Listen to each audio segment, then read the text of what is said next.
Welcome to today's edition of 3-Minute Halacha as we continue to study the Melacha of Mochek. In a previous 3-Minute Halacha, we studied the Halacha of cutting a cake on Shabbat, which is frosted and has letters on top. As the Ramah teaches in Siman Shin Mem Sif Gimel, based on a statement of the Mordechai in the name of Reb Meir Rotenberg, it's forbidden to cut letters on a cake because you violate the prohibition of mochek, even though it's only on a rabbinic level, since you're not intending to rewrite those letters or write other letters in their place, but still it's prohibited.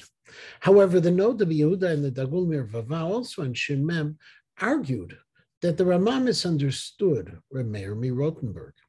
According to the Noda B'Yehuda, the case where Reb Meir Rotenberg forbade a person from eating a cake with words on it was specifically on Shavuot, when there was a custom to give young children cakes with letters on them, the letters of the Aleph Bet.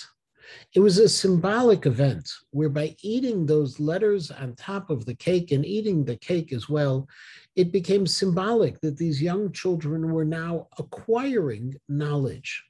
In that case, erasing the letters, eating the cake, became a situation of what's known as psik reisha denichale.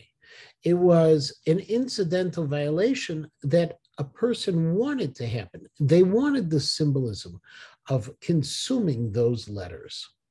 However, when it's a psik reisha de lo nichale, argued the Noda B'Yehuda, when you're just cutting the letters on a cake, not because you want the letters, but because you want the cake, it would seem to be permitted. In fact, the Aruch permits it without any hesitation, while most authorities would only allow it if it was rabbinically prohibited or if there were two rabbinic issues associated with it. In this case, the Noda B'Yehuda said you can cut a cake with letters because cutting a cake is without the intent of writing something. Erasing without wanting to write is only rabbinic. And secondly, cutting a cake is an unusual way of erasing two rabbinic prohibitions, therefore it should be permitted.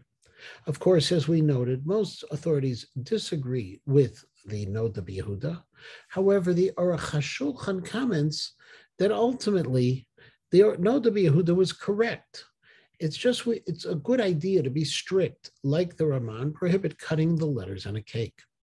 The Mishnah Berurah in Siman Shin Mem Sif Katan Yud Zayin, paragraph 17, and other authorities follow the Noda B'Yehuda when it comes to eating cake with letters on it, saying it's permitted, but not when it comes to cutting letters. Similarly, they forbid cutting through letters in a wrapper or a piece of paper when you're opening something on Shabbat. See the Shmirat Shabbat Kilchata, the 9th chapter, the 12th paragraph, and other sources as well. In essence, we accept the Noda B'Yehuda's leniency to an extent, but not all the way beyond the case he had discussed. Nevertheless, Rav Eliezer Melamed, in his Penine Halacha, Hilchot Shabbat and the Harchavot, in chapter 18, section 3, paragraph 4, reaches the very same conclusion when it comes to tearing letters and wrappers. He rules that we should avoid it. If at all possible, be strict like the Raman, avoid tearing letters on a wrapper. But if you can't be strict like the Raman, if you need to open the wrapper, and the only way to do it is tearing through those letters, Rabbi Eliezer Melamed permits it. In fact, Reb Simcha Bunim Cohen, in his Shabbos Home, the first volume on page 52, note 18, writes that the Noda B'Yehuda's argument should also apply to tearing through letters while opening a wrapper. Ultimately, what comes out of this is an interesting halachic decision, and that is that we don't tear letters when we're opening wrappers.